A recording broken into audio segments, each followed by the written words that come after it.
one. Okay. So this is Dr. David Olson. You can tell he's a professional because he came in at exactly noon.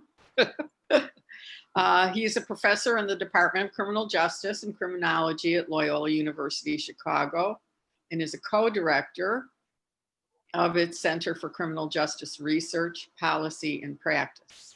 He has published widely in this area, and his counsel and expertise has been sought by professionals in criminal justice at state, county, and city levels. He served as chair of the advisory boards for the Illinois Department of Corrections and the Illinois Department of Juvenile Justice. He also served on the Illinois State Commission on Criminal Justice and Sentencing Reform, which produced a comprehensive report in 2016, which has been central to the League's current study, re-examining our position on criminal justice. In this presentation, Dr. Olson will focus on the policies, programs, and operations of the Illinois Department of Corrections with regard to convicted offenders during incarceration and following release. And he's also, I know he worked on the, with Lake County Sheriff's Office, he developed their, all right, I'm having a blank. Dashboard. Their dashboard. And he's going to be at their meeting tonight talking about that, right, Dave? Yep, unveiling the newest version of it, so. Yes. And that's it. We right, really appreciate you coming and talk to us. We know you've talked to a lot of different league groups for this study, and you're busy on so many levels. Well, I like talking, as you'll see, but I even enjoy more talking to people that are interested in the subject area and looking to try to make improvements and do it objectively and to rely on research and empirical information. So I appreciate you all inviting me. I've got some slides. I'm going to kind of go through these. Some of what I want to do is provide you with a little bit of context to understand how people end up in prison, what they look like, what their characteristics are, and then what happens when they get out. So as was mentioned, I'm on the Illinois Department of Corrections Advisory Board. I've been in that position, including being chair of that board for, I want to say it's probably close to 10 to 15 years. But I've worked in the field of criminal justice, including policy research and policy evaluation for a little bit over 30 years. So what I'm going to present today is intended to give you some information to help you put some of the policy things you're thinking about into context. And I'm also going to hopefully leave enough time at the end to make sure I answer questions that people have, either to come up from this presentation or things that I didn't cover that you want to make sure that I do address. So the last caveat is everything I'm saying here is on, in my position as a faculty member at Loyola who does research. This isn't official policy of the Illinois Department of Corrections or the state of Illinois, although I say this stuff to all of them all the time. So it's nothing secret. So can everybody see the slides okay on the screen?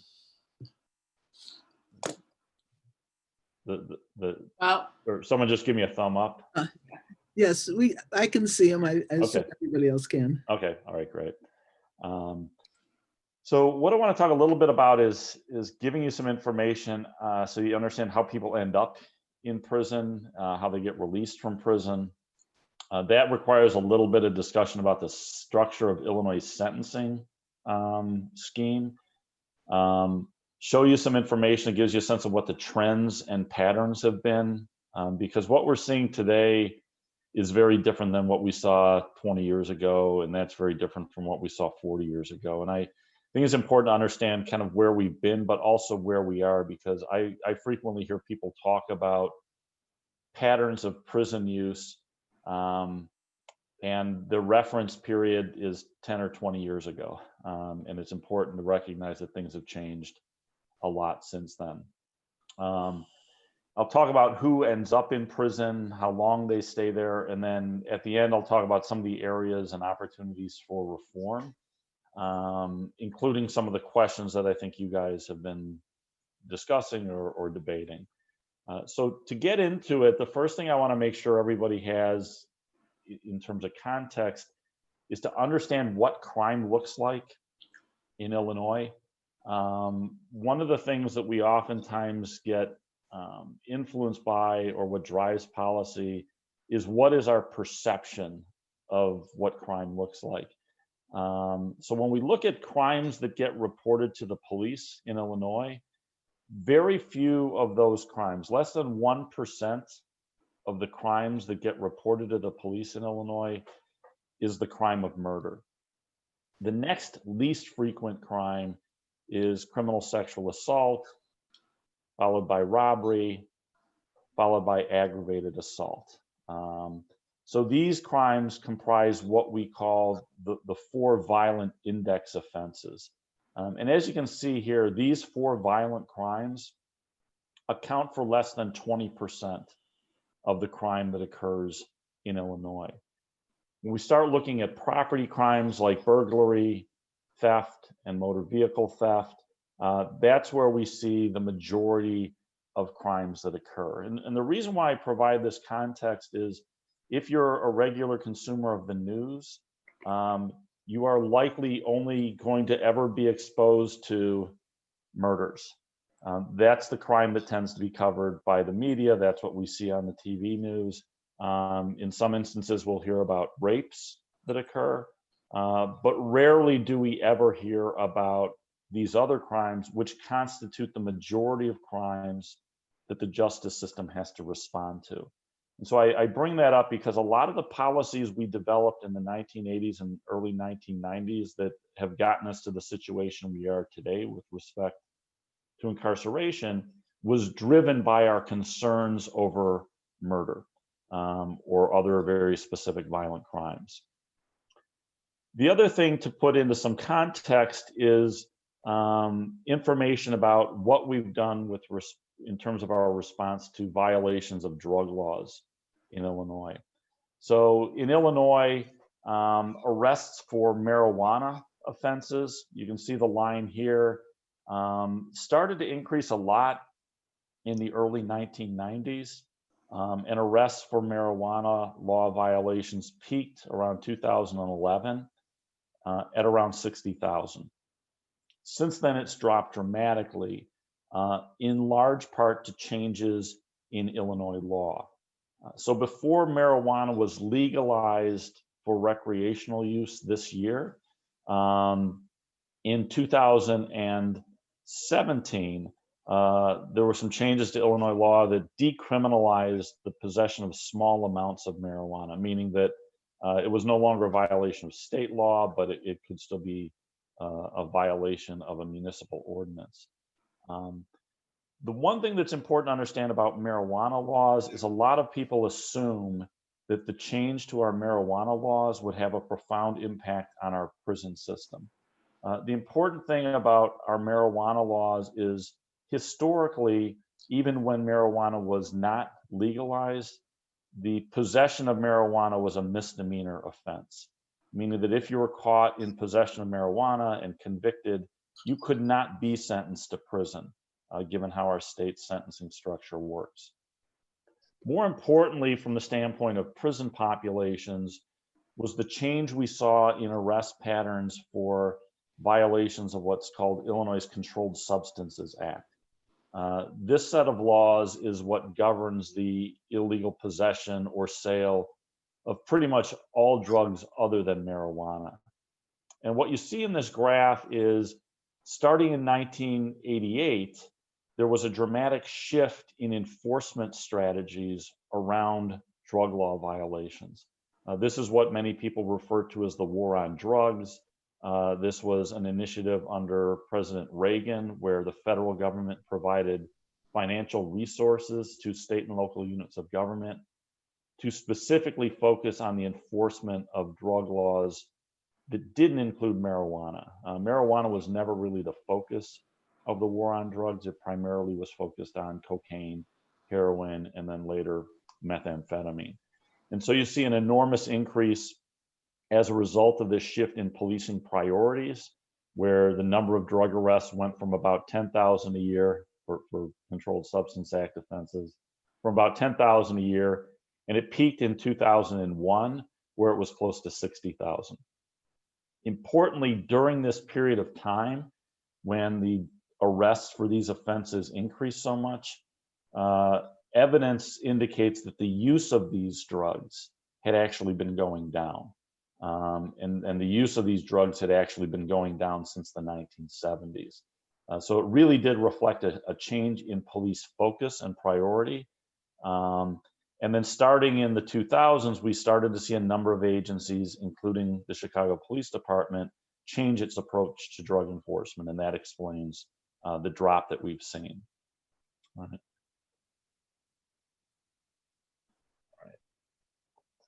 So getting into sentencing a little bit, I want to just give you a sense of what the trends look like in terms of felony cases that enter the courts. So in Illinois, felony offenses are the ones that are of most concern.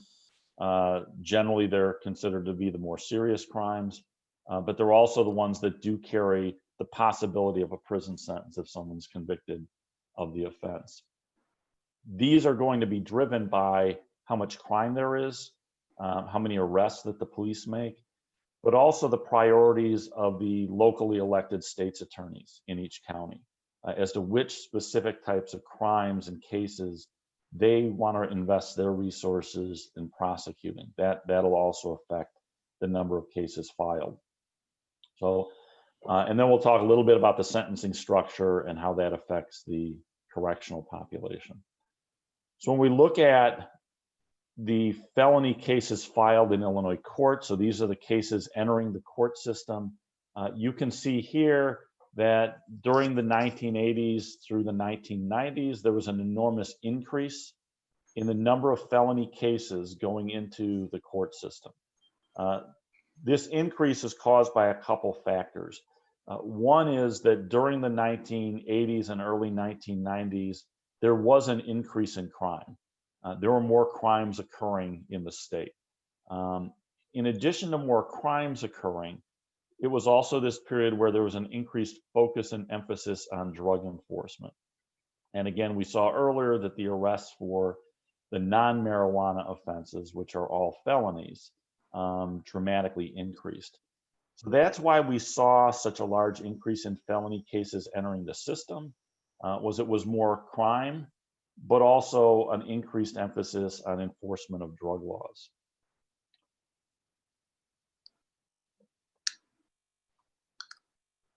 What we've seen in recent years is the reversal of that trend. Right? So since the early 2000s, now we're seeing fewer felony cases entering the courts. In part, this is because there is less crime. We've seen a decrease in crime in Illinois pretty consistently since the mid-1990s.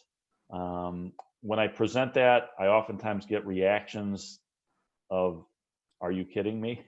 Because it sure doesn't seem like crime is down. And if you watch the news regularly, you wouldn't know that crime was down because they're always going to cover crime stories, particularly homicides. But the amount of crime in Illinois has gone down dramatically since the 1990s, except for a few years where we have seen increases in very specific types of crimes in very specific communities. Currently, we're seeing an increase in homicides in Chicago, and that's highly concentrated in specific communities. So when I say crime is down, I'm talking about crime overall and crime in general. And I'm also talking about the general trend, not the fact that from year to year we may see an increase or a decrease. Right. So what I want to do now is talk a little bit about Illinois sentencing structure, so that you can understand how our laws are set up and how sentencing takes place. So the first thing that's important to understand is that in Illinois, we classify our crimes as felonies or misdemeanors. And then within felony and misdemeanor crime categories, we have specific classes of felonies and misdemeanors. How a crime is legally classified as a felony or a misdemeanor, and then within that category, what class of offense it is determined by Illinois' General Assembly. So we have to understand that how we classify our crimes legally is determined by our legislature. They're the ones that decide, for example, that if you possess any amount of cocaine, that is a felony level offense. They're also the ones that determine if you drive under the influence of alcohol, that is a misdemeanor offense. Right? So they're the ones that decide how seriously our crimes get classified.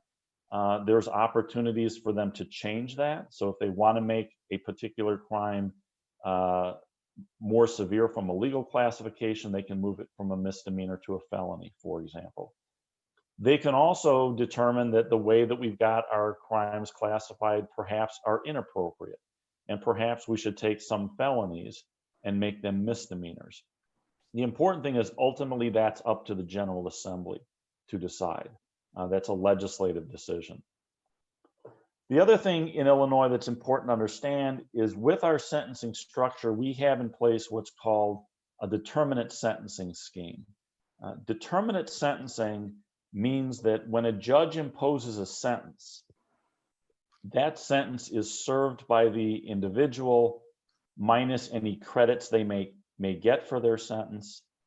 But once they've served their sentence, minus any credits that they might receive, they have to be released from custody. Previously, Illinois operated under what's called an indeterminate sentencing structure. Under indeterminate sentencing, what a judge would do is they would impose a range of time that an individual would have to serve. For example, they could sentence someone to prison for 10 to 20 years. When they would be released would be determined through the discretion of a parole board. In other words, they could serve 10 years, and then the parole board could say, okay, we're satisfied that you've been appropriately punished and that you've rehabilitated yourself, and we are going to allow you to be released. Or they could exercise their discretion to not release you and keep you in prison. But once you reach the maximum of that range, the 20 years that the judge said is the maximum, then you have to be released from prison. In the 1980s, indeterminate sentencing fell out of favor, not only in Illinois, but in a number of other states in the country. And it was really a perfect example of how it was a sentencing structure that wasn't seen as beneficial by either liberals or conservatives. People that were more conservative did not like indeterminate sentencing because they felt as though parole boards would be too lenient and letting people out of prison too easily. More liberal people were concerned that parole boards were too punitive and that they weren't releasing people who were rehabilitated and keeping them in prison longer than they should have. The important thing about indeterminate sentencing also is it's a sentencing structure that's generally used when we have rehabilitation as the focus of our sentencing. The idea being that once you have participated in rehabilitative programming, or once you've convinced the parole board that you have been rehabilitated, that they would exercise their discretion to release you. In the 1970s, the idea of rehabilitation being a goal also fell out of favor, in part because it was seen as ineffective. There was also concern that prisons were not providing access to rehabilitative programs. In other words, they were setting inmates up for a situation where they could not be released from prison because they couldn't show that they'd been rehabilitated because the rehabilitative programs weren't being offered. So in 1978, Illinois switched to determinate sentencing, which is the sentencing structure that we currently operate under. Under Illinois sentencing structure, when it was originally created this way in 1978, there were two specific classes of crimes that required a prison sentence. That was first-degree murder and what were called Class X felonies. If you were convicted of murder or a Class X felony, the judge had no discretion. They had to sentence you to prison. But for every other felony, you could get a probation sentence. We'll talk about this a little bit later, but there's also some changes that we saw in Illinois law that dictate what portion of the sentence that the judge imposes has to be served. So I'll touch on this a little bit later because it gets into some very specific types of crimes in terms of controlling that. So generally, most crimes that people are arrested for and charged with and convicted of are eligible for probation, meaning they could receive a sentence of supervision in the community rather than a sentence of incarceration. Research that colleagues and I have done looking at what determines who goes to prison in Illinois have found that the strongest predictors of who gets a sentence to prison is what is the felony class of the crime that they were convicted of. In other words, statutorily, how serious was the crime? And also, what's the extent and nature of their criminal history? Do they have prior convictions? Have they previously been in prison? In addition to those things, there's also other factors that influence sentencing. Things like people's age or the county where they're convicted can play a role.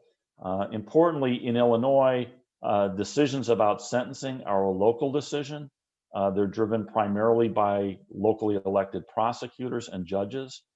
So we do see variation in Illinois from county to county in who gets probation versus prison. Right, to give you a little bit of a visual on Illinois sentencing structure, just so you can kind of see how it works. So this is essentially how Illinois sentencing structure is laid out. So again, the Illinois legislature decides how a crime will be classified.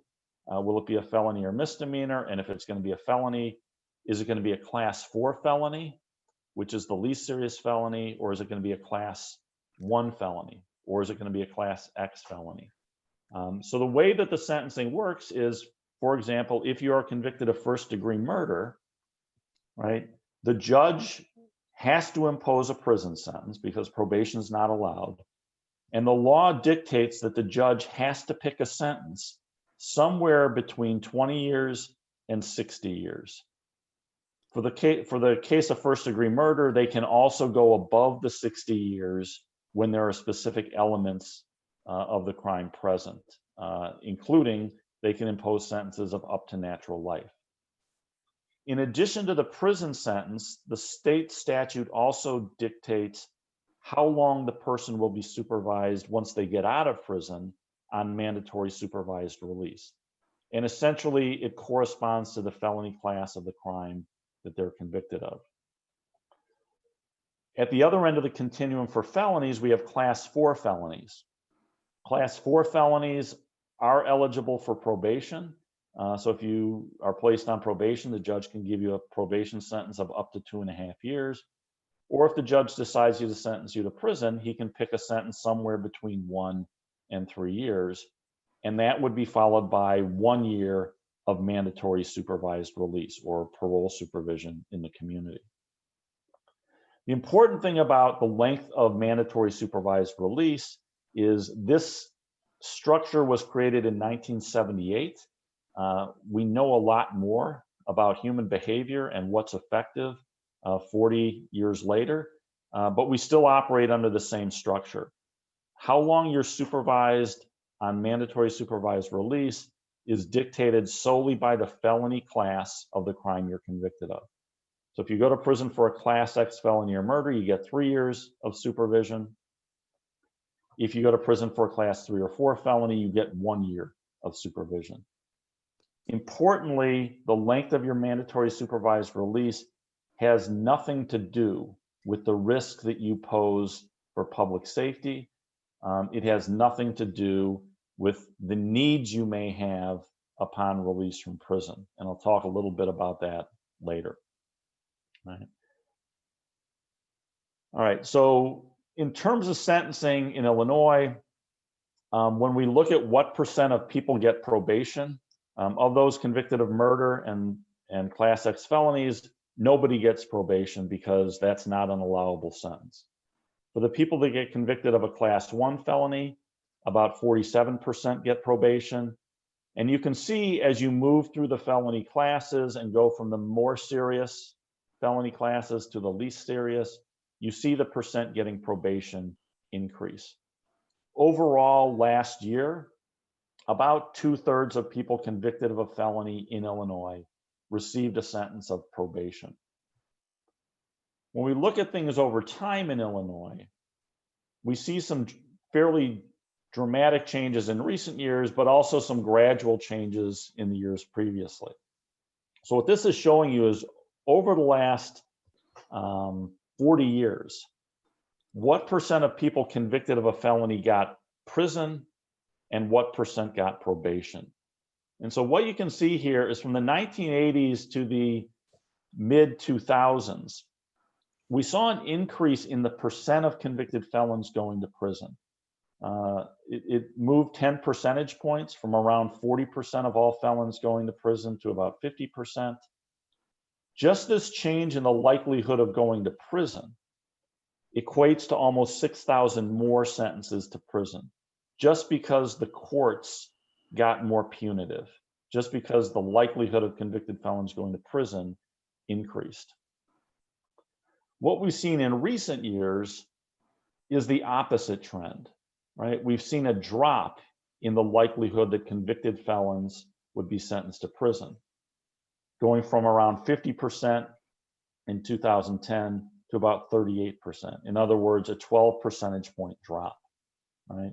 That equates to about 5,500 fewer sentences to prison, just because the courts have changed their sentencing practices. They're less inclined to use prison than they were in previous years.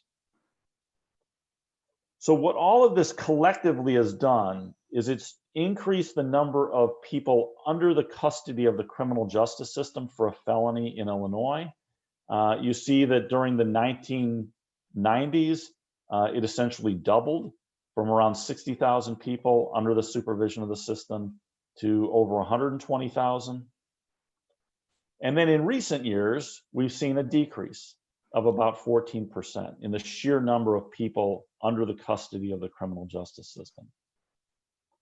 At year end in 2019, this gives you a sense of what jurisdiction are people under the custody of the criminal justice system for a felony being supervised by.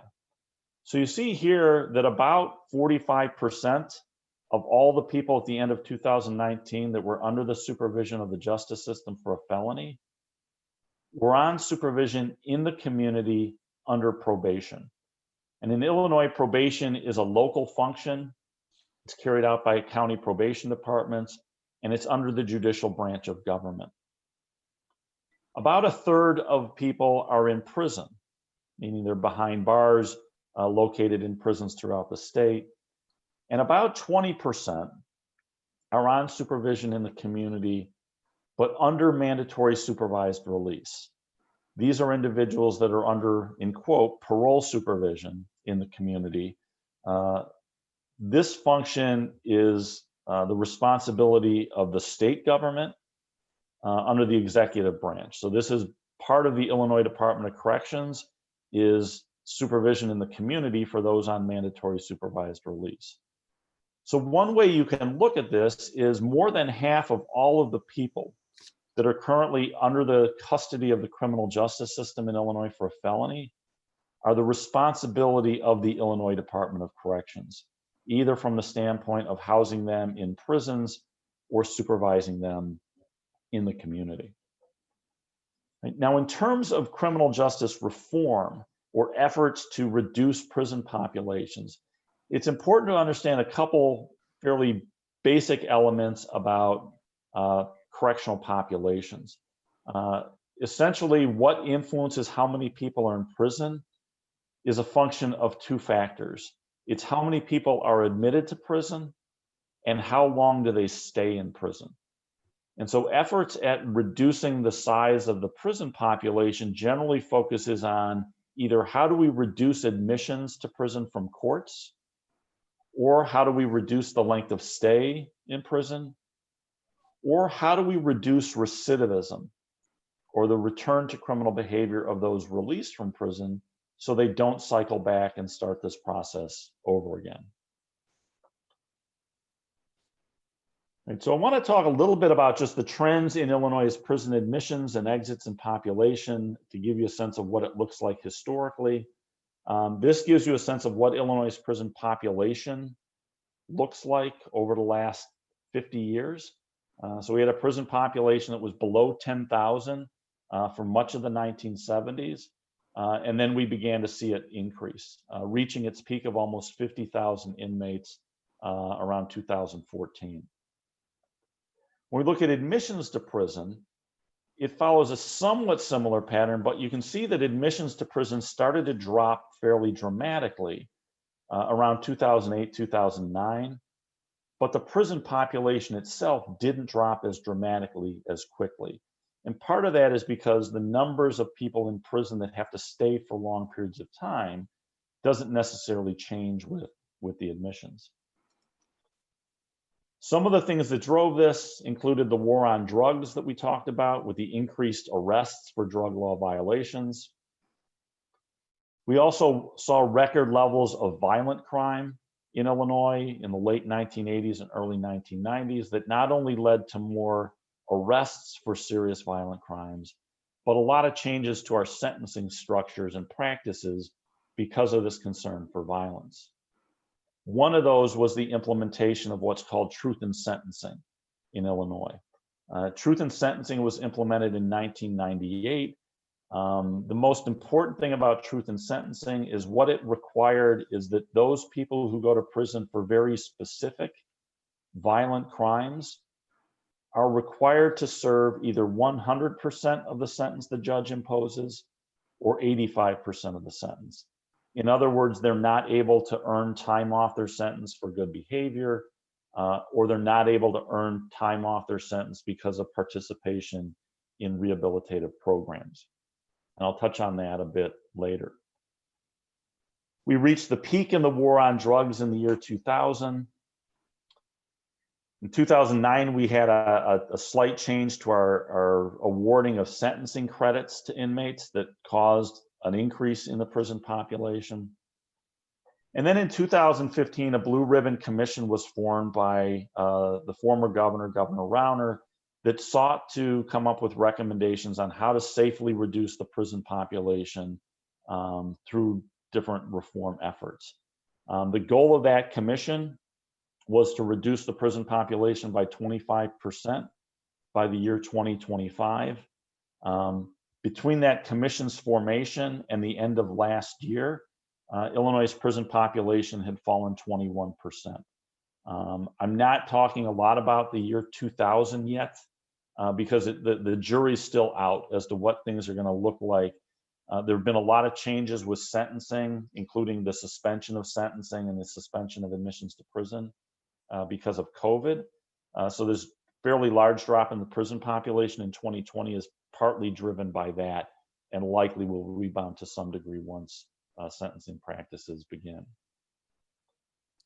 Right. So getting into understanding a little bit about why the prison population grew, a fair amount of that is just because there were more cases entering the courts. There were more felony cases being processed.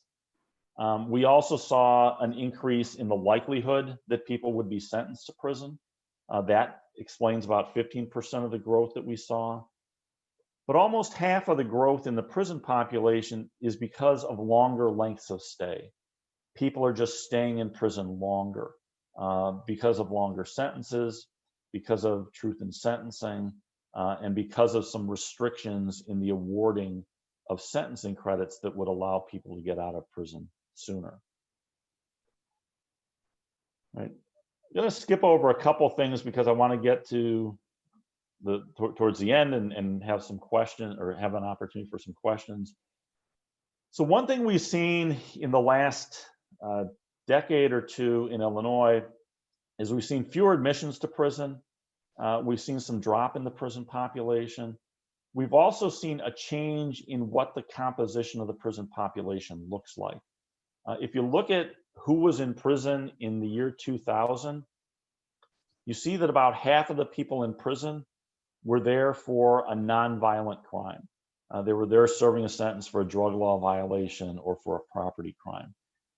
In the year 2000, not only do we have fewer people in prison, but we also now see a different composition of who's in prison.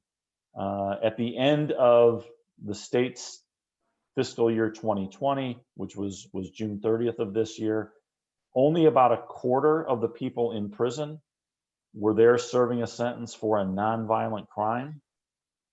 You see here what portion of the people in prison are currently serving a sentence for first-degree murder. But you also see some increases in the number of people in prison who were convicted of illegal gun possession. I mean, they illegally possessed a gun, they didn't have the appropriate license to have a gun, or they were barred from legally owning a gun. When we look at people coming out of prison and the number of people on mandatory supervised release, we see a trend that's fairly consistent with admissions and exits. Everybody who's released from prison after they complete their prison sentence, as I said before, is subject to a period of mandatory supervised release. At the peak, we had around 35,000 people in Illinois under mandatory supervised release. That was also the peak year with respect to admissions and exits from prison. At the end of last year, we had right around 25,000 people being supervised in the community on mandatory supervised release. The last two things I want to touch on is recidivism of those who are released from prison. So there's a couple different ways that recidivism is measured and defined. One definition that's used by the Illinois Department of Corrections is whether or not someone is returned to prison within 3 years. In other words, they did something during the course of their supervision that warranted them being returned to prison. You can see that in the year 2000, we were at the peak of around 55% of people released from prison were back in prison within 3 years. In 2017, that cohort of people who were released and then tracked for 3 years, about 40% were returned to prison within 3 years. So that's an indication of an improvement. It could be because of enhanced rehabilitative programming in prison, but it also likely reflects some changes in parole policy in Illinois. Another way to look at recidivism is, do people get arrested once they get out of prison? And if they get arrested, what do they get arrested for? The important thing with this graph is it's very similar to the slide that I started the presentation out with. Out of all those released from prison, the majority do not get arrested for a new violent crime. In fact, almost 40% of the people released from prison did not get arrested for any crime, right? About 40% were arrested for a crime that didn't involve violence. And then the remaining 20% were arrested for a crime of violence. Importantly, about half of those offenses where there was an arrest for a violent crime involved the offense of domestic violence. And this gets to some degree at the need for rehabilitative programming within the Department of Corrections, which I'll touch on briefly now and that we can talk about once I'm finished. So I looked over some of the questions that you guys have been wrestling with and thinking about. So I want to give you a couple things to think about, and then we can have some conversation. First thing to keep in mind is we have to understand, or at least recognize, what is the purpose of a prison sentence? What do we want to achieve with sending someone to prison? Generally, there's 4 goals that are articulated that we seek to achieve when we impose a sentence. One is just to punish someone, essentially retribution. You did wrong, so we are going to punish you for that. Another goal is incapacitation. We want to physically restrain you from interacting with members of the free community. The third goal is deterrence, that we are hoping to deter you from committing these behaviors again out of fear of punishment, or we want to create fear in other people to prevent them from considering commission of crime themselves. The last goal is rehabilitation, right? That our goal is that when you get out of prison, the needs that you had that led you to commit crime have been addressed, right? Generally speaking, what we have done in Illinois and most states over the last 40 years is very effectively accomplish the first of those two goals. Going to prison as a punishment, and going to prison physically restrains you from being free. Those we're effective at, and those we've done very well. Research on whether or not prison is a deterrent has found that there is a very small effect of prison as a deterrent, that it's not as strong as most people assume. And then lastly, we have done a very poor job of rehabilitation. And part of the reason why we've done a poor job of rehabilitation is, for the most part, that has not been what we have asked prisons to do. That's not what society has articulated their desire for prisons to do. That's not what our policies reflect. And so what we have to recognize is that if someone comes out of prison and commits a new crime, we shouldn't necessarily blame prisons for that, because we didn't ask prisons to rehabilitate. We asked prisons to punish. And prisons do that well. But punishment does not deter criminal behavior. Punishment does not change the fact that you may have a substance use disorder, or that you have other needs that drive your criminal behavior.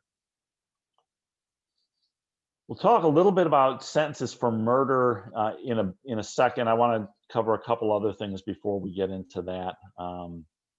And that has to do with providing and incentivizing what I call real rehabilitation. So one of the recognitions that we have as a field is we should be relying on evidence-based programs to provide therapeutic interventions to those involved in crime. Evidence-based programs mean that there is empirical evidence, there's research that supports the efficacy and effectiveness of this intervention. Historically, we have tried lots of, in quote, treatment programs in prisons that had no evidence that they worked. They felt good. Intuitively, we thought they would have worked, but in reality, they didn't. One of the principles that we need to recognize, and that's being more and more widely adopted in our field, is what's called the risk-need responsivity principle. The risk-need responsivity principle states that we should focus our limited treatment resources on those who have the highest risk. In many ways, we have done the complete opposite of that as a field. We tend to focus our rehabilitative efforts on those that are easiest to work with, that are most compliant, but they're also the ones that need the treatment the least. We tend to not provide treatment to the high-risk offenders because we don't feel as though they deserve it, right?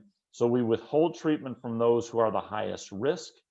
The need principle is that we should focus the treatment on what drives criminal behavior, not the needs they may have that are genuine needs but aren't connected to their involvement in crime, right? So changing people's cognition or how they think about their behavior is an example of a criminogenic need that can be addressed through therapeutic interventions.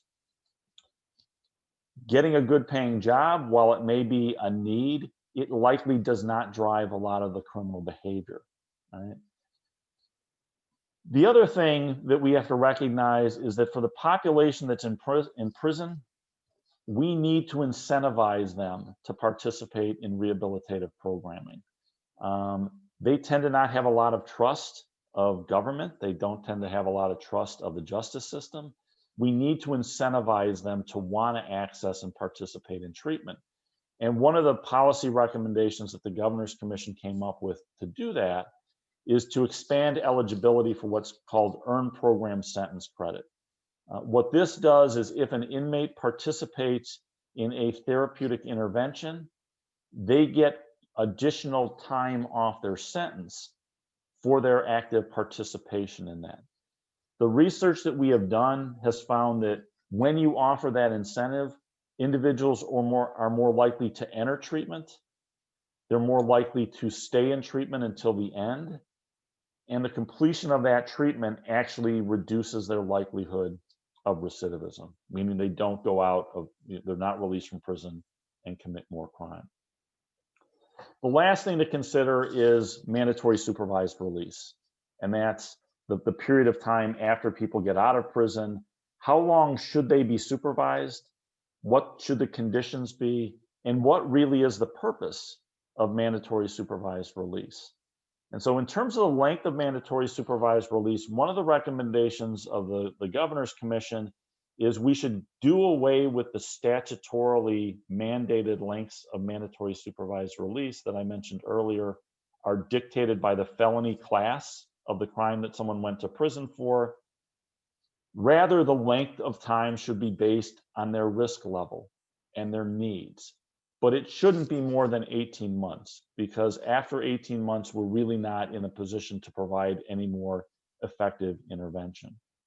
Right?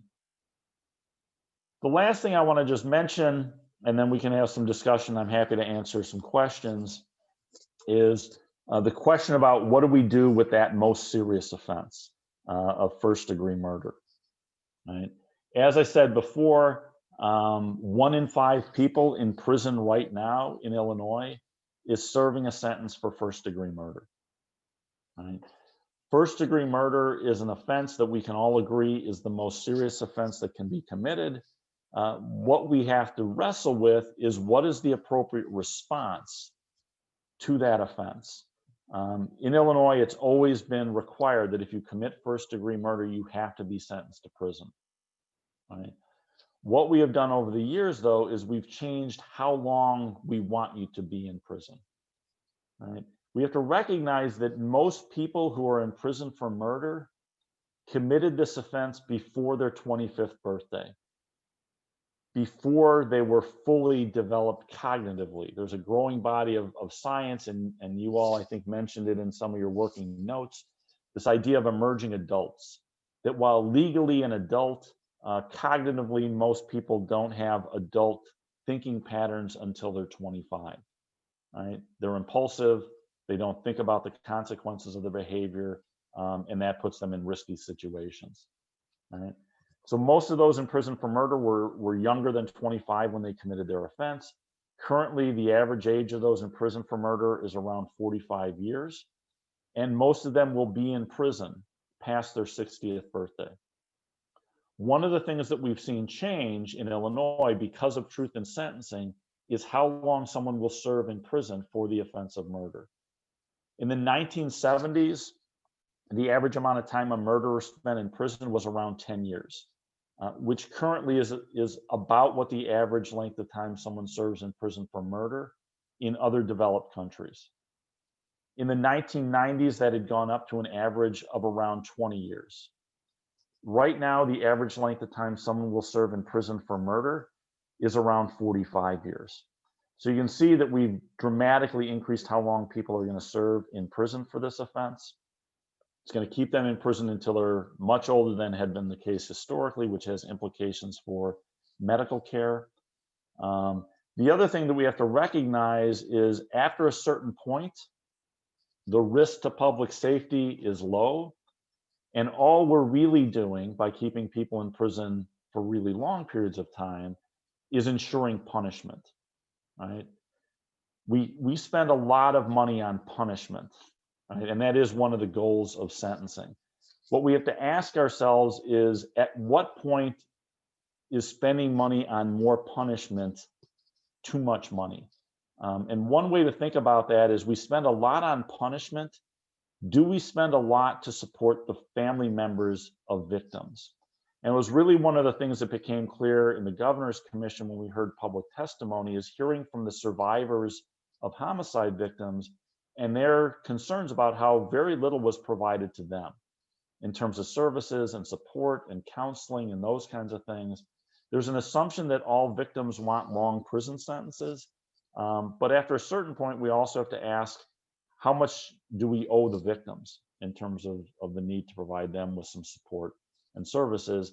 And at what point is the cost of incarceration not worth it from a financial standpoint? So I'll stop there. And as I promised, I talk a lot and hopefully talk quickly. But I want to now open it up for questions that you may have. If there's things that I said that weren't clear that you'd like clarification on, I'm happy to answer that. And I'm going to stop sharing the screen just so that I can better see Okay. people and hands. So That's well, how we're going to work it. We have two of our committee members who are working on this particular question. One is Kelly McShane, and I just made her a co-host. And I'm looking on my screen for Carol Cohn. There it is. Thanks for holding your hand up, Carol. And they will read to you questions from the chat box from the participants. So I see that there are a couple of questions there. And Kelly, you can unmute yourself and do the first one. Dr. Olson, the first question is, what is the cost of incarceration in the Department of Corrections right now? Right, I think right now it's around $35,000 a year per inmate. For older inmates, the general rule of thumb is it's usually about twice as expensive. Mm-hmm. So if you think about older inmates that might have medical issues, that are infirm, kind of think about it equivalent to the cost of a nursing home. Yes. Within a prison. So not only do you have the cost of operating a prison, but you then also have the cost of operating a nursing home within that prison. And almost all of the money that's spent towards the inmates, towards that $35,000, is the cost of security officers to monitor their behavior 24 hours a day, 7 days a week, 365 days a year. So a lot of people look at that cost and say, well, maybe we shouldn't be giving them such great services and opportunities for rehabilitation. That's not what most of the money goes for. There's very little of that money spent on therapeutic interventions or those kinds of things. It's almost all focused on security, because that's historically been the primary concern, is security. Can you put any numbers with the rehabilitative services? What is the average spent per inmate on those services?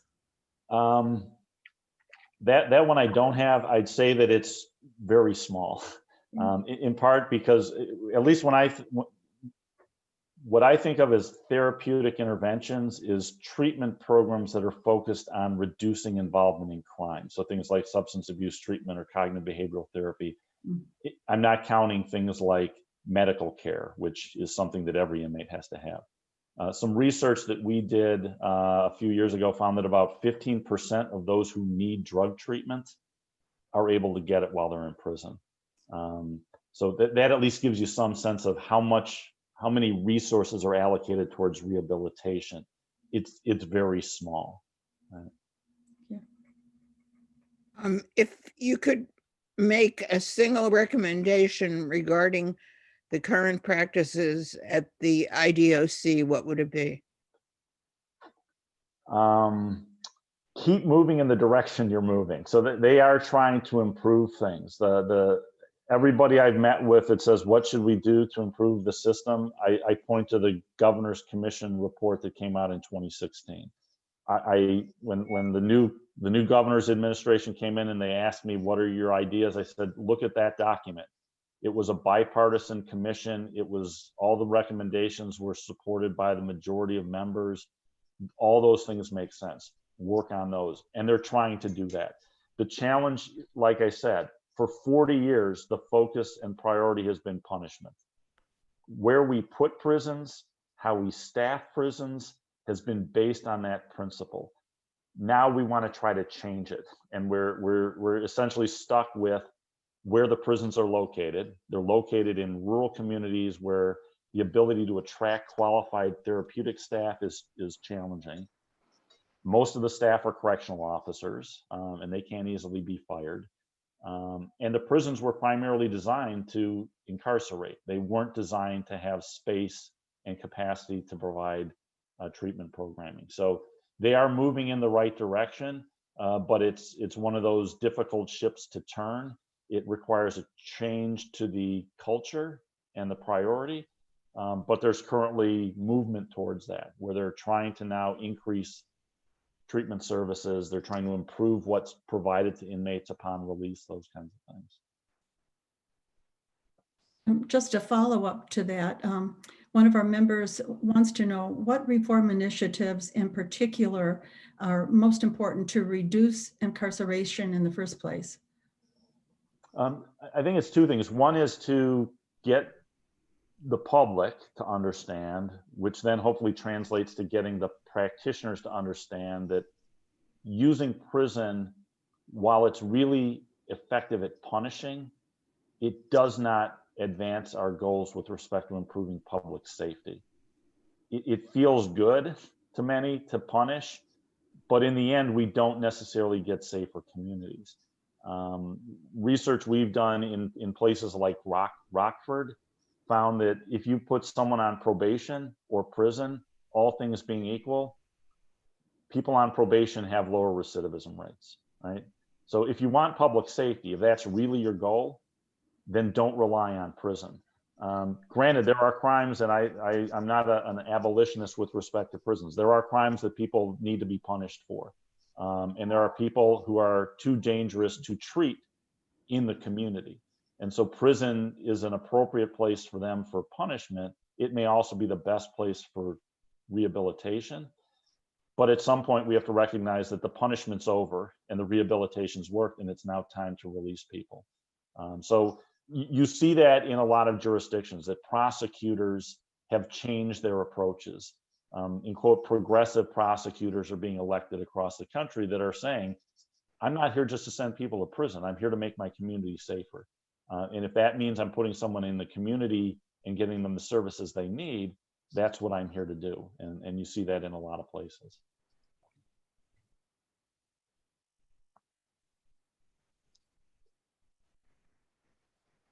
There's another question here about what percentage of inmates go to school or make use of the library or get a degree, advance their education?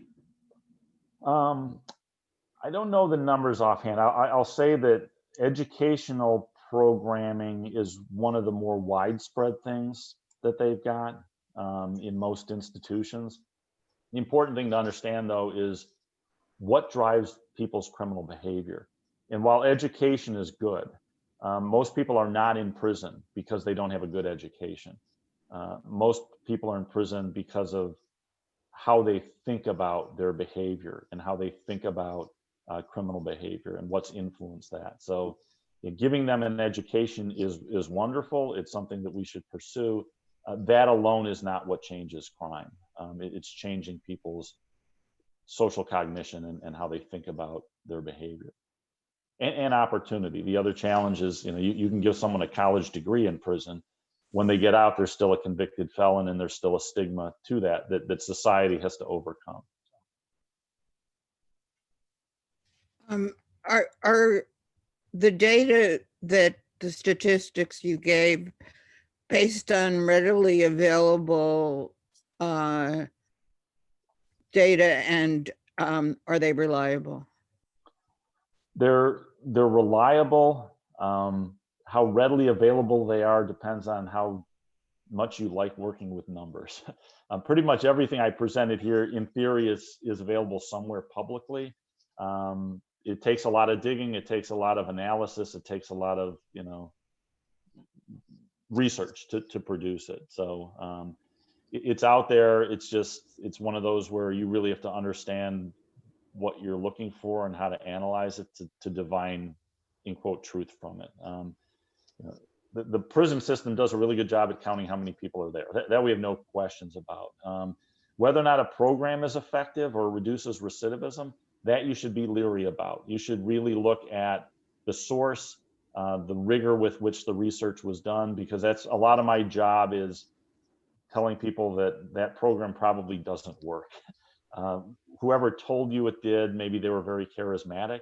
Maybe they showed you some, in quote, research that showed that it works, but from a research design standpoint, it was poorly done. They weren't comparing apples to apples. They took the easiest people to treat and they compared them to the worst people that you could compare them to get their outcomes. So there's a lot of, I'll call it junk science out there, or research that's used to advance political agendas or to promote particular proprietary programs. You just got to be careful with that kind of stuff. Dr. Olson, could you tell us what is available to treat mental illness in the system? We know that a large percentage of people that are incarcerated show significant symptoms of mental illness. So what's available to them? Historically, there'd been very little until the federal courts got involved and entered into a consent decree with the Illinois Department of Corrections. So the short answer is it's improving. Previously, there was very little. Now they're under a federal court order and monitor to ensure that they implement effective, appropriate therapeutic interventions for those with suffering from mental illness. So they've created a new facility down in Joliet called I'm blanking on the name, but it's something treatment unit. So it's essentially a prison where everybody there has severe mental illness and is receiving intensive therapeutic interventions to address that. So it's a significant issue.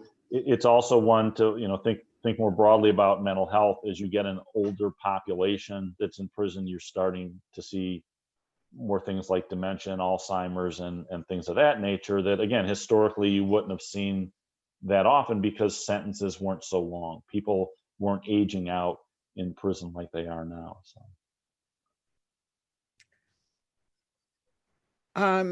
Do you have any thoughts on the emerging adult classification and how it's used? It's an interesting issue. It's one where, for those of you who are familiar with the juvenile court kind of idea, it's, we have a juvenile court system to treat juveniles separate from adults because we view their behaviors differently and they shouldn't be subject to the same response. I think what we need to recognize is that emerging adults think differently. They're in the criminal situations they're in now because of a lack of cognitive ability. And so, when we think about people, well, they should have known better before they got in a car with someone who then committed a robbery that escalated to a murder. We have to recognize, and if we all are seriously reflecting, think back to what you were thinking and doing when you were 19 or 20. And if you're like me, you probably did some things that in hindsight, you realize were really stupid and really risky. Unfortunately, if that involves criminal behavior, the consequences you face are potentially very serious, as is the case with felony murder, where you could make a stupid mistake and not because of any action you did, but somebody you were with did, you could face 45 years in prison. You could end up spending the rest of your life in prison for something you did that was very impulsive, where you didn't think through it, and now you're facing those consequences. So I think there's a couple of things we need to recognize, and that's that at least the research that me and my colleagues have done is it seems as though the courts are actually more punitive with emerging adults. So the younger you are, the more likely you are to be sentenced to prison. What I think we need to do is reflect again on, should we view them as a threat, or should we view them as someone who made a stupid mistake? The other thing I'm kind of reflect on as this emerging adult issues emerge more and more is I look at the professionals in the field and how old they are, and then I look at the population that they're working with. So you have a lot of probation officers or parole officers that are in their 40s and 50s supervising a lot of emerging adults, and I think they look at them and say they're being disrespectful, they won't follow rules, and they're kind of forgetting that, well, keep in mind, they're not 40 and 50 years old like you are. They're 20 years old like you used to be. And when you were 20, you probably didn't listen to authority all the time either. So I think there's a couple ways to do it. One is we just need to make the field aware of how we think about this population. But there have been some efforts legislatively to either create almost like a third tier of a justice system. So we've got a juvenile system, an adult system. Do we need an emerging adult system? I don't like that because it essentially increases the size of government, by a third. I think there are some things that policymakers are also thinking about, and that has to do with things like truth in sentencing and looking at the sentence that was imposed on someone who was an emerging adult and now they're in their 40s. Should we reconsider that?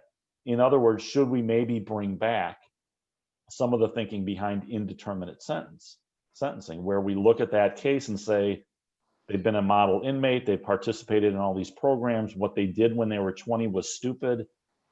Maybe we shouldn't keep them in prison another 20 years. Maybe at 40, we can let them out rather than keeping them in prison till they're 65. So those are some of the things to think about. Just an example, I've got a friend of mine who he went to prison for murder before truth in sentencing was passed. He got out of prison. He got his bachelor's degree. He got his master's degree. He's the CEO of a large social service agency, having a profound positive impact on the community. Had he committed his crime 2 years later, he'd still be in prison right now, and he'd be in prison for another 15 years. In other words, he's doing a lot of good for the community. And had he been sentenced under truth in sentencing, we'd be spending $35,000 a year for him to sit and twiddle his thumbs in prison. So there's got to be some mechanisms where we can identify those who could be released safely so that they can not only reduce the financial burden on the state from the standpoint of prisons, but contribute back to their community. You talked about some programs that make claims for rehabilitation that don't really hold up under scrutiny. And there was a question about, do you bring that same skepticism to the restorative justice programs in the community that have become more prevalent? I bring my same skepticism to everything. I approach everything as a social scientist, and I should start out as an objective social scientist who doesn't get involved in politics. I don't play politics. I don't ascribe to political parties. I'm here to do objective research. I think restorative justice is a good idea. It's a good approach. It's something that we should be doing across the board, because really the idea behind restorative justice is we need to restore the harm that was done to the victim or the community. That should always be our goal, right? And then I think contrast that with what our goal has been, and that's let's punish the offender. Let's focus all of our angst and anger on them and impose a really long prison sentence and assume that that's what everybody wants. That may not be what everybody wants. You know, the victim might want the front door that was kicked in repaired. They may want the offender to apologize and explain why they victimized them. So I think it's a good idea. What I get concerned about is I heard once that there was a restorative justice program and the recidivism rate was 0, right?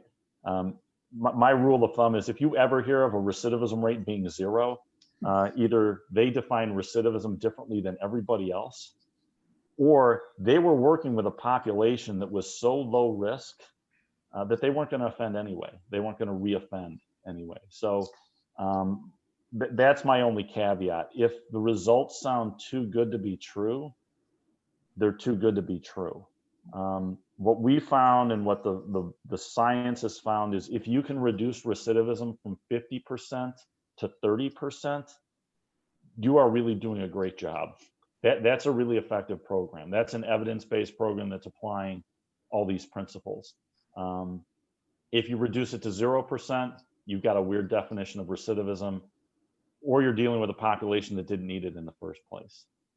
So that's my skepticism that I'd hope everybody would have, that there's no silver bullet. This stuff is not easy.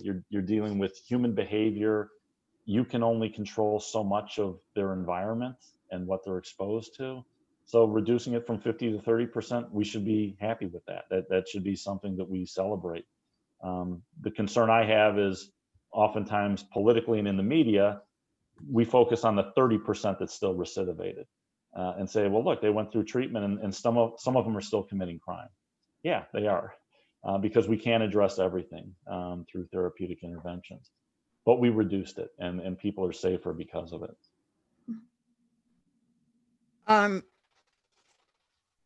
Are there organizations advocating for prison reform that an individual could join that you would think does decent work? Yeah, there's an organization called the John Howard Association, which I'm not sure if anyone's ever heard of it. The John Howard Association is a long established organization that's not part of government, that essentially monitors the conditions in our prisons and makes recommendations to the legislature and the prison system on how to improve the conditions of confinement. They're very effective, and they've been around a long time. They're really focused on the conditions of prisons, the services provided, the policies that guide prisons. There's another project that's relatively recent. I think it's called the Illinois Prison Project. Their focus is on trying to earn the release for individuals who received extremely long sentences. And so it's primarily attorneys who identify cases where they feel as though this case is a strong case for getting a petition or getting clemency from the governor, and they do the legal work to do that. So they've had some successes with women, for example, who've been in prison for 25 years, who were convicted of murdering an abusive partner and were able to get a grant of clemency, or inmates who were subject to some of the more obscure laws but still impose really long sentences. So there are groups like that. I kind of, the John Howard Association is the one that's more focused on policy stuff, but there's a lot of other groups that are there to advocate for women in prison or specific types of inmates with long sentences or things like that.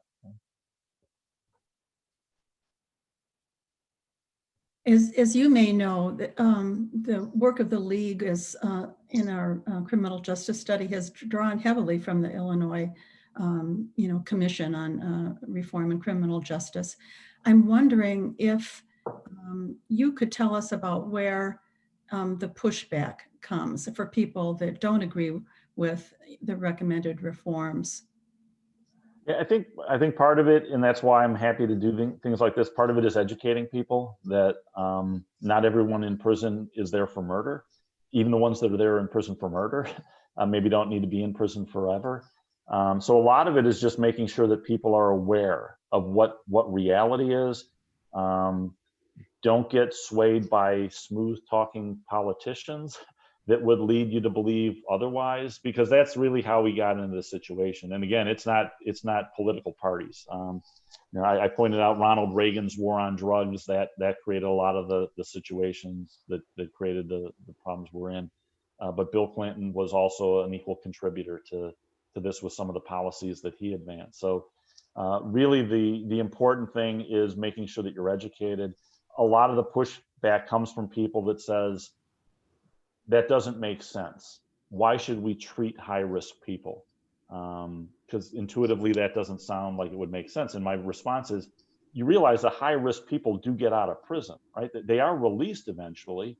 Would you rather they have been rehabilitated or just punished? So part of it is just recognizing that intuitively things may not sound right, but going to prison isn't a deterrent for the population that's subject to incarceration.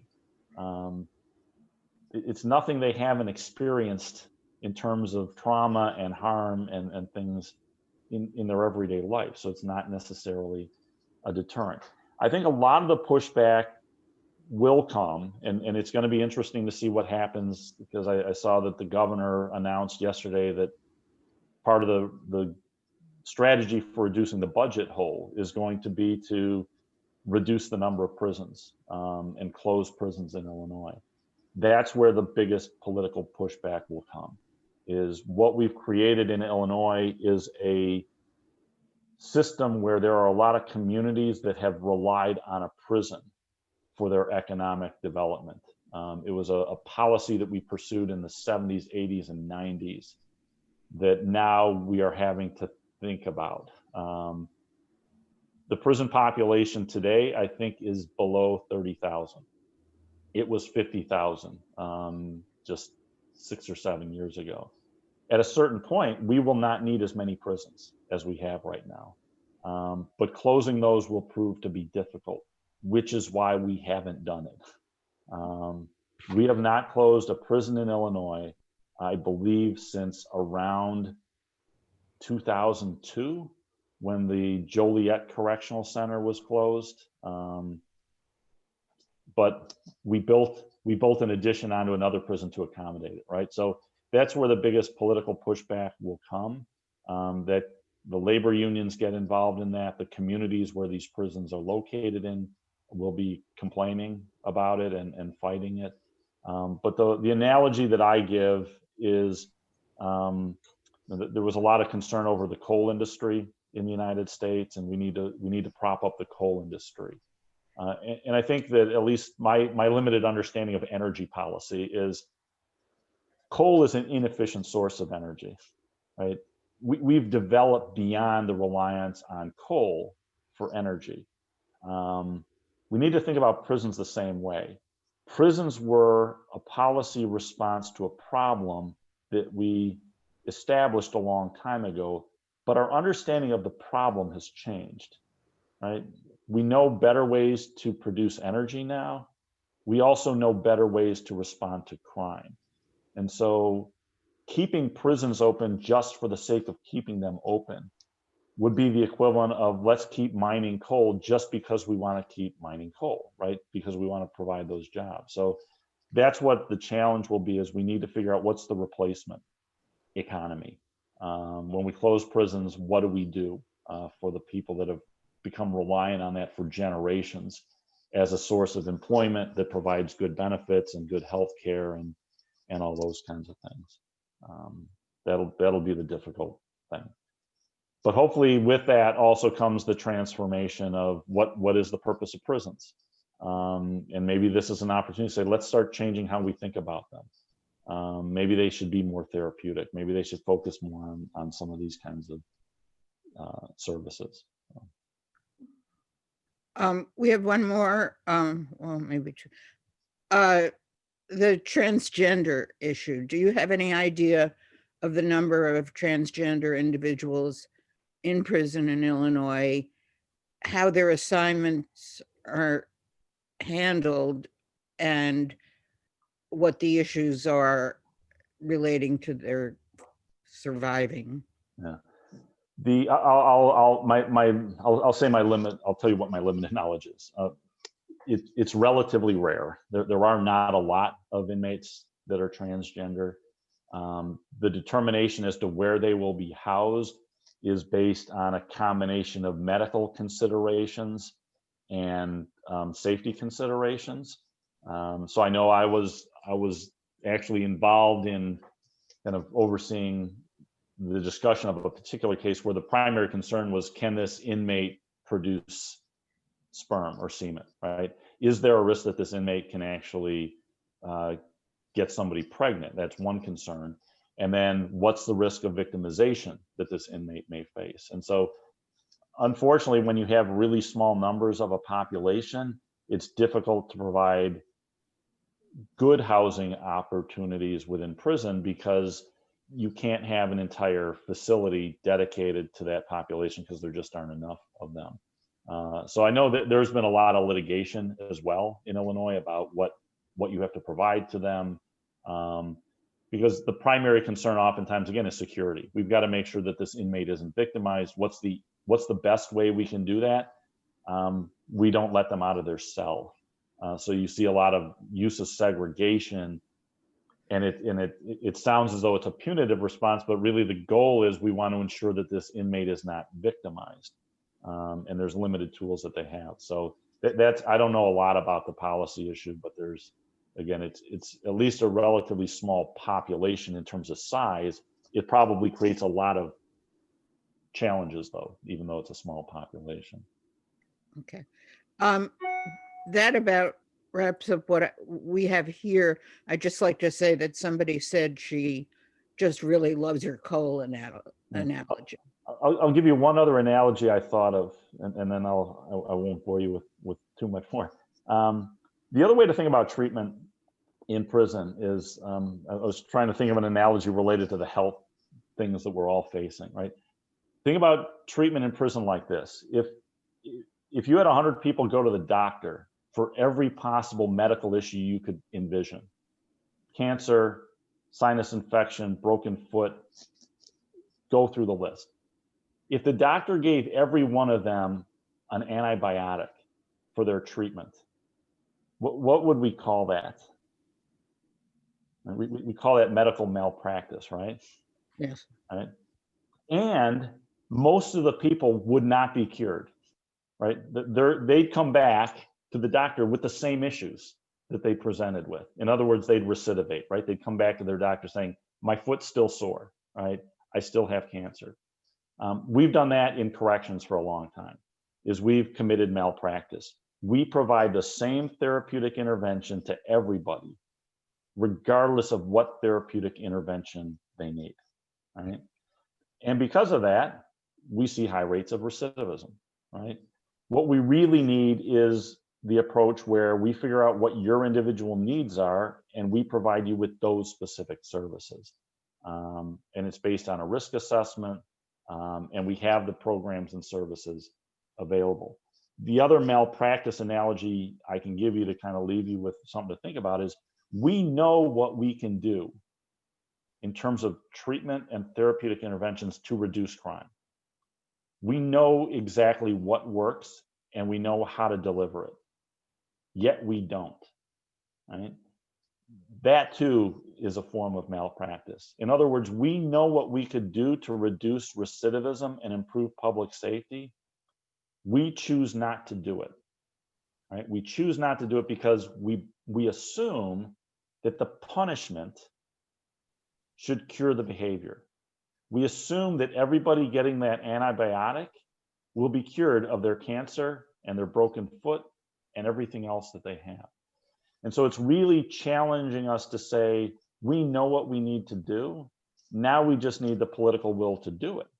We need to say that it's okay to provide treatment and rehabilitation to someone who's in prison for a violent crime, right? Because I would personally prefer that they come out of prison better off when I encounter them on the street or when they're in the store with me or when they move in next to me, right?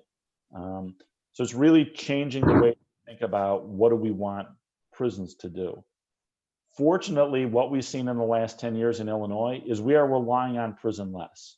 We are keeping people in the community on probation more. And it's in the community where they have better access to services and they can maintain positive relationships that they have with people in the community. You're really good with the analogies. Thank you. Yeah, when I present the same stuff over and over, I got to come up with things to keep me interested and thinking. Well, is my mute off? I've done. Yes, we can hear you. Okay. Well, I wanted to thank Dr. Olson for coming. I want you to know that we have people registered today from leagues from many different areas in Illinois: Northwest Lake County, Elgin, Lake Forest, Lake Bluff, Highland Park, Highwood, Deerfield area, Oak Park River Forest, Rockford, Glenview, Glencoe, McHenry County, Downers Grove, Lisle, Woodridge, McLean County, and Palatine. And we also have Bruce Johnson here today, who was the first speaker that we had in this series.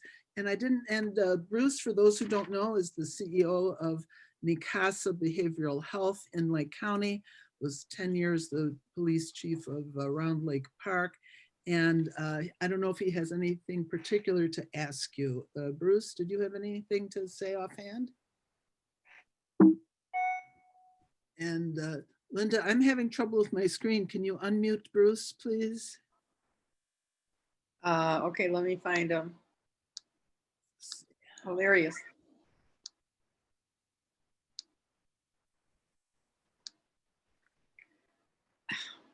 Okay, Got it. Okay. got it? That was the best I sounded when I was muted. I was listening intently. I've heard Dave speak many, many times. He's helped us a lot in Lake County, both looking at data and trying to strategize about how we should move forward in Lake County.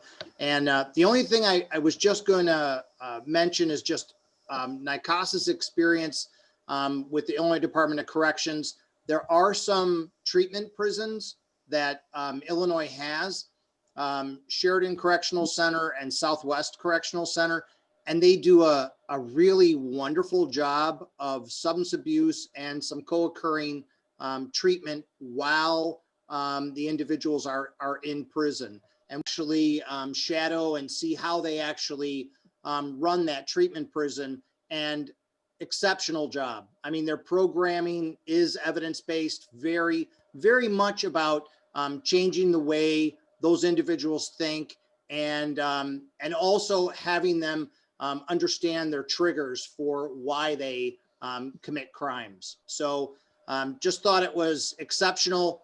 But to Dave's point, I know you like analogies, and kind of in this case, it's a little bit of irony. Unfortunately, in the Southwest Correctional Center, which is down in East St. Louis, when you walk out of the prison, unfortunately, the first thing that you're confronted with is maybe one of the largest adult strip clubs with all the things you'd never want somebody to have to deal with directly in front of them. And I thought just how horrible it was to put that there. And to Dave's point, the reason why, you know, prisons are located where they are, you can just shake your head at. But I thought, what a terrible thing to be confronted with when leaving the prison.